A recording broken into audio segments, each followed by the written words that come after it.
우리는 자신의 삶을 거룩하게 건강하게 살기 위해서 스스로 믿음의 길을 걸어가야 합니다. 누군가에게 기생하는 것이 아니라 누군가와 동행하는 삶을 살아가기를 바랍니다. 예수님 앞에 우리가 서면 유리구두를 신은 신데렐라가 되지요. 보란듯 머리 치장하고 화려한 옷 입고 춤추더라도 유리구두 속에 감춰둔 아픔을 감출 수는 없습니다. 그러나 걱정할 필요가 없어요. 예수님은 상처 입은 치유자이기 때문입니다. 우리의 아픔과 고통을 채울하지 아니한 분이 아니요 함께 울고 함께 아파하시기 위해서 하늘의 보좌를 버리고 사람으로 이 땅에 오셨습니다. 십자가로 우리를 치유해 주신 예수님께서 말씀하십니다. 약점 때문에 약 잡히지 마. 아픔 때문에 아프게 살지 마. 고통 때문에 고뇌하지 마. 약점 없는 사람이 어디 있니? 아픔이 없는 사람이 어디 있니? 고통이 없는 사람이 어디 있니? 너 그리스도인이여 상처 입은 치유자로 살아가. 만일 자신의 아픔을 감추고 약점을 감추기에 급급하면 어떻게 될까요? 이스라엘의 첫 번째 왕이었던 사울처럼 더 높아질수록 더 빨리 망하게 됩니다.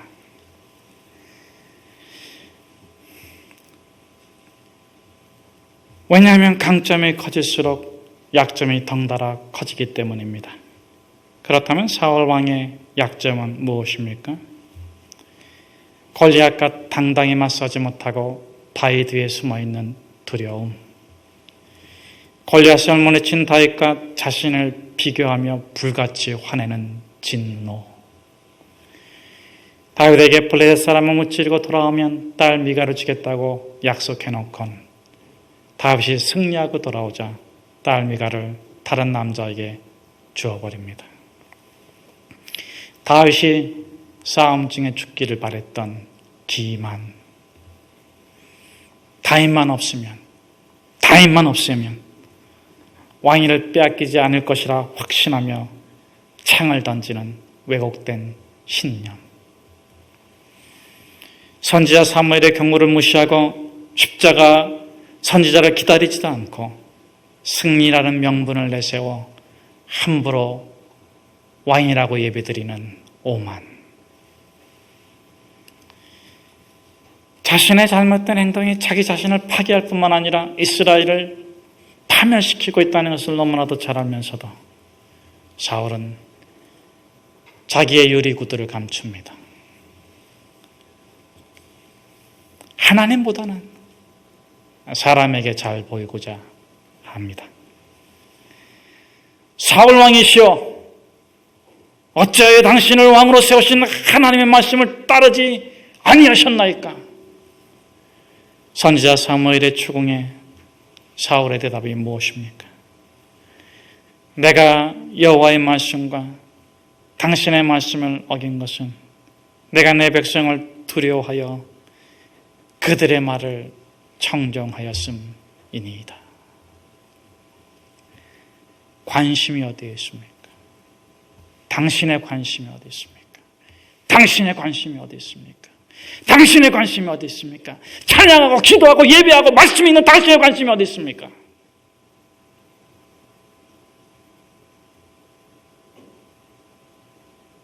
사울의 관심은 하나님에 있기보다는 사람에게 있었습니다. 그러나 그 백성이, 그 사람들이 바라는 것이 무엇입니까? 예배를 만홀히 여기는 것일까요? 왕권에 연연하는 것이겠습니까? 아니면 하나님을 진정 예배하며 위로부터 오는 지혜와 힘을 받아서 왕다운 왕으로 세워지기를 바라는 것입니다. 그럼에도 사울은 하나님께 자복하고 회개하기는커녕 버림받고 벌받을지라도 위신과 체면을 세워달라고 요구하고 있습니다. 사울이 이르되 내가 범죄하였을지라도 이제 청하옵나니 내 백성의 장로들 앞과 이스라엘 앞에서 나를 높이소서. 이 같은 사울 왕의 태도는 다윗 왕의 태도와 사뭇 다르지요. 선지자 사무엘이 왕궁에 찾아왔습니다. 유리구두를 찾으러 왔습니다. 누가 감춰둔 유리구두입니까? 바세바를 취하고 그의 남편 우리아를 죽게 한 죄를 찾으러 온 것입니다. 바로 당신이요!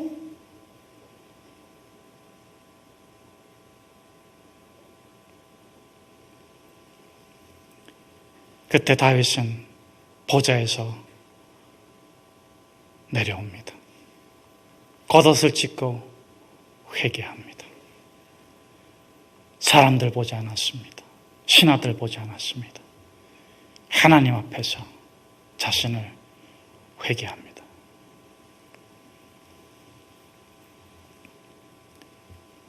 이때 하나님은 다윗에게 제3의 기회를 주십니다. 다윗을 억누르고 있던 뚜껑을 치워주십니다. 뚜껑의 법칙에선 이렇게 말합니다. 리더가 자신의 뚜껑을 치우면 공동체의 뚜껑이 치워진다. 사울 왕의 이스라엘은 망했지만 다윗의 이스라엘은 흥했습니다.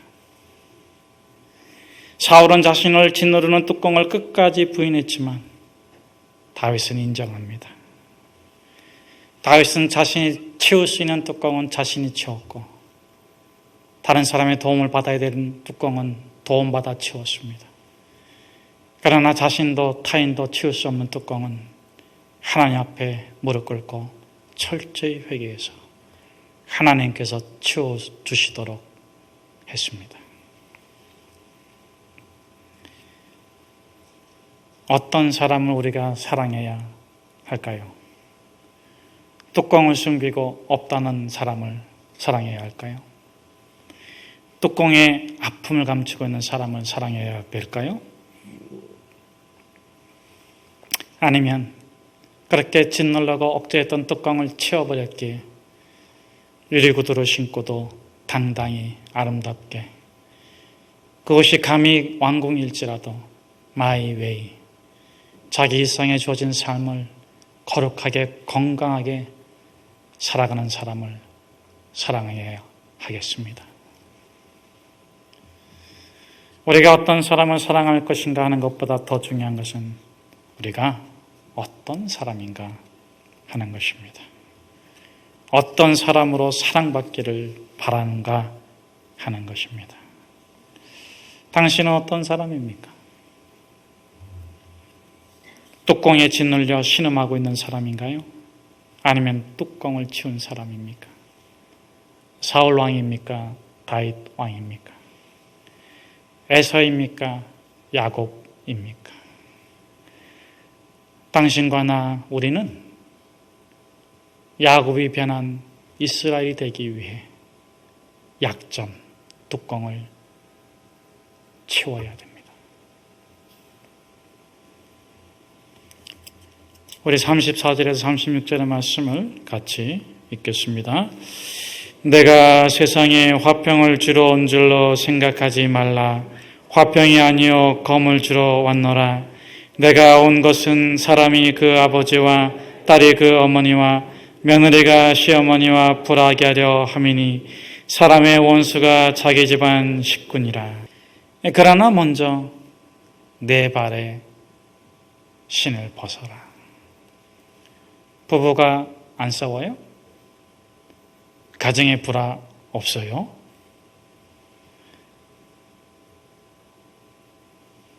직장이나 학교에서도 관계와 구조로 인한 문제로 고통당하는 뒷면이 있잖아요. 인정해야 합니다. 뚜껑을 인정할 때 모세처럼 과거를 벗고 아픔을 벗고 애굽이란 뚜껑에 짓눌려 있는 백성을 구원할 수 있습니다. 오늘 본문은 난제 구절이에요. 난의 구절이에요. 예수님이라면 도무지 하지 않을 말씀을 하고 계신 거죠. 평화의 왕, 화평의 왕이신 예수님께서 싸워라, 다투라, 전쟁을 선포하시기 때문에 그렇습니다. 전통적으로 본문은 세 가지 방법으로 해석해 왔습니다. 첫째, 비유적 해석입니다. 내가 세상에 화평이 아니요 검을 주러 왔노라 해서 검이 성령의 검, 말씀의 검이라는 것입니다. 제자가 하나님의 말씀으로 사람들의 심령 골수를 찔러 쪼개고 치료하고 회복시키라는 것이죠. 의사가 수술할 때 수술받는 환자는 평화로울 수 없습니다. 즐거울 수 없습니다. 의사도 마찬가지예요. 힘들고 고통스럽고 어렵지만 의사와 환자가 왜 함께 고난을 받습니까?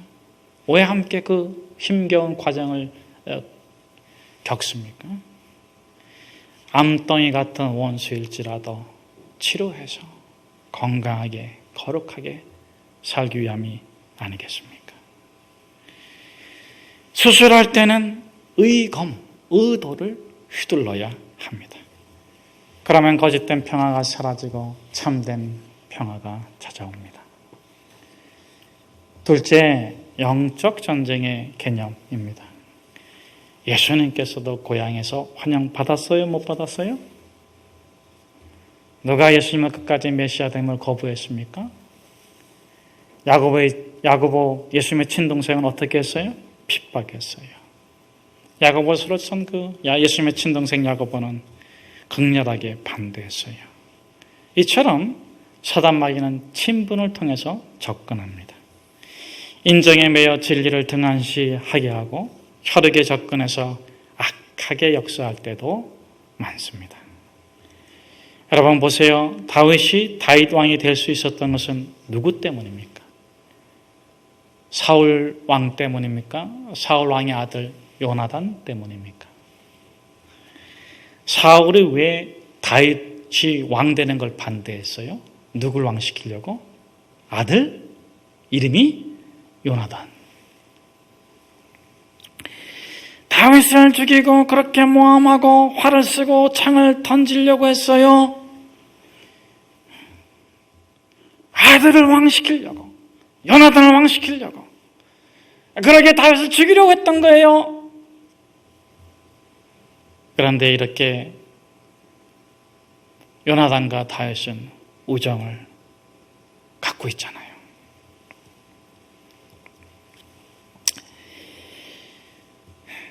여러분, 흥미로운 것은 사울을 위해서 하프를 타는 다윗에게 창을 던지는 이 사울 왕에게 무엇이 쓰여 있었습니까? 그를 짓누르고 있던 뚜껑이 뭡니까? 성경은 이렇게 기록하고 있잖아요. 악한 영이 힘있게 내리매. 사단 마귀가 딱 뚜껑을 씌운 거예요. 이 사울이 처음에는 귀신의 뚜껑에 씌었다가도 금방 정신을 차리고 돌아왔는데 헛된 생각, 잘못된 생각을 떨쳐버리지를 못하니까 결국은 뚜껑을 떨쳐버리지 못하고 그 뚜껑에 휘임을 당합니다. 반면 아들 요나단은 하나님 뜻을 굳게 붙잡습니다. 하나님께서 사울 아버지를 왕으로 세운 것처럼 이번엔 다윗을 왕으로 세우려 하시는구나. 그것을 신뢰합니다. 받아들입니다. 여러분, 진리를 믿자 악한 영이 뚜껑을 씌우려고 해도 씌워지지가 않아요. 역사에 만일은 없지만 만일 요나단이 사울처럼 영적 싸움에서 이기지 못했다면 여러분 어떻게 됐을 것 같아요? 요나단과 다윗의 우정이 악령의 도구가 되지는 않았을까요? 만일 그렇다면 다윗이 왕이 될 수 있었을까요? 다윗의 목숨을 숨겨주고 다윗의 생명을 부지하게 도와줬을까요? 셋째, 선교적 관점으로 땅끝 전도가 가족이라는 해석입니다. 자, 아버지 사울의 입장에서는 누가 자기 집안 원수예요? 다 알면 좀 얘기 좀 하세요. 여러분, 아버지 사울의 입장에서는 자기 집안 원수가 누구예요? 아들 요나단의 입장에서는 누가 자기 집안의 원수입니까? 사울은 자기 집안 원수가 아들 요나단이야. 이 요나단만 말을 좀 잘 들으면 다윗을 제거하고 이 아들을 왕으로 세울 수 있을 텐데 말입니다. 사울의 입장에서는 아들 요나단이 죽이고 싶지만 죽일 수 없는 원수예요.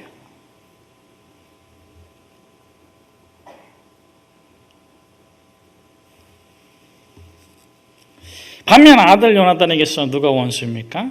사울 아버지 아닙니다. 악령이 힘있게 내린지라 요나단은 영적인 것을 분별했습니다. 아버지가 악한 영의 씨였구나. 그 원수는 아버지로 하여금 탐욕과 권력에 사로잡혀 못된 짓을 하게 하는 악한 영이라는 것을 분별했습니다. 요나단에게 있어서 아버지는 구원의 대상입니다.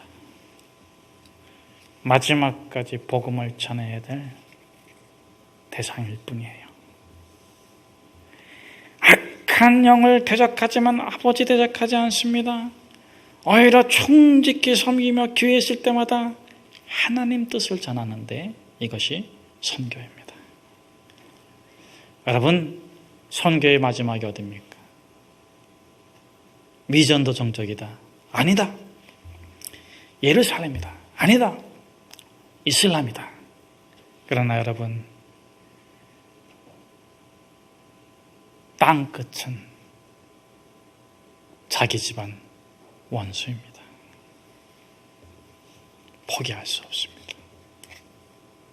마지막까지 전도해야 합니다.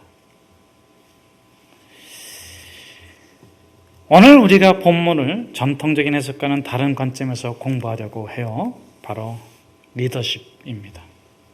당신은 리더입니까? 폭군은 군림하지만 리더는 군림하지 않는다. 이 말에 동의하십니까? 예수님의 리더십은 첫째는 모델이요. 두 번째는 영향력입니다. 자, 그렇다면 여러분, 섬김의 리더십, 모델이 되고 영향력을 끼치는 이 참 리더십의 출발점은 어디일까요? 수신제가 치국 평천하. 세상 사람들에게만 적용되는 말일까요? 그리스도인 리더는 가정이 파탄나도 괜찮습니까? 가정이 깨져도 될까요? 회사 일만 잘하고 사회 일만 잘하면 될까요? 돈만 벌으면 될까요? 지위만 올라가면 되겠습니까? 이제 이스라엘 백성이 광야에서 가나안으로 들어가려고 합니다. 이때 마치 예수님의 제자들을 세상에 파송하는 것처럼 여호수아가 각 지파별로 가나안 땅을 분배해주고 파송합니다. 그러면서 마지막 유언처럼 파송 명령을 하는데 그 명령의 부탁이 뭡니까?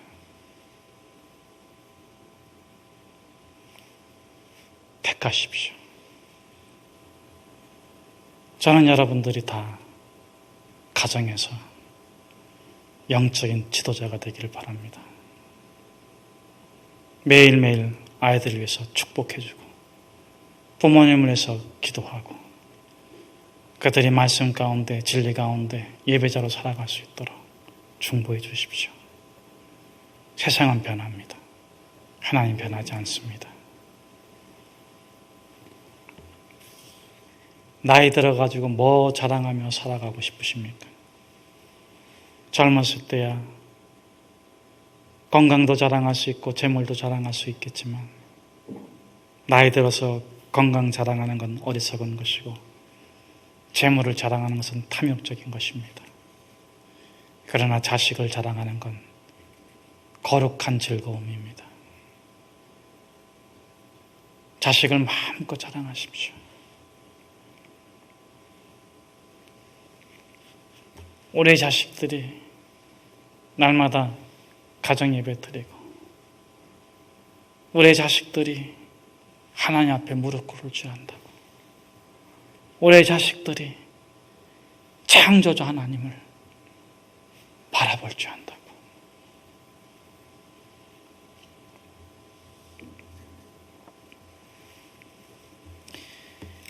여러분, 이것을 위해서 오늘 예수님께서 반어법으로 말씀하시는 거예요. 예수님이 정말 하고 싶은 말이 뭡니까? 37절에서 40절 말씀인데 우리 같이 한번 함께 읽어보도록 하겠습니다. 아버지나 어머니를 나보다 더 사랑하는 자는 내게 합당하지 아니하고, 아들이나 딸을 나보다 더 사랑하는 자도 내게 합당하지 아니하며, 또 자기 십자가를 지고 나를 따르지 않는 자도 내게 합당하지 아니하니라. 자기 목숨을 얻는 자는 잃을 것이요 나를 위하여 자기 목숨을 잃는 자는 얻으리라. 너희를 영접하는 자는 나를 영접하는 것이요 나를 영접하는 자는 나를 보내신 이를 영접하는 것이니라. 여기 앉아 계신 분을 영접하는 사람은 누구를 영접하는 거라고요? 아멘. 저는 감히 그렇게 말하고 싶습니다. 여기 계신 분 한 분 한 분을 영접하는 사람은 예수를 영접하고 하나님을 영접하고 천국을 얻게 될 것입니다.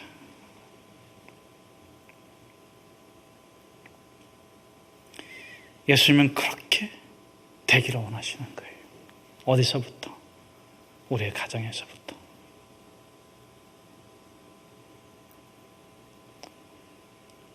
원수는 맨 마지막까지 남아있겠지만 포기하지 아니하고,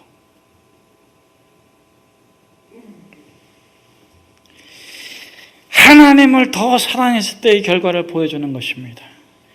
가족과 보라는 목적이 아들이나 딸을 진리의 말씀보다 덜 사랑해야 되는 목적입니다. 너희를 영접함으로 하나님을 영접하는 가정이 되기를 축복하노라.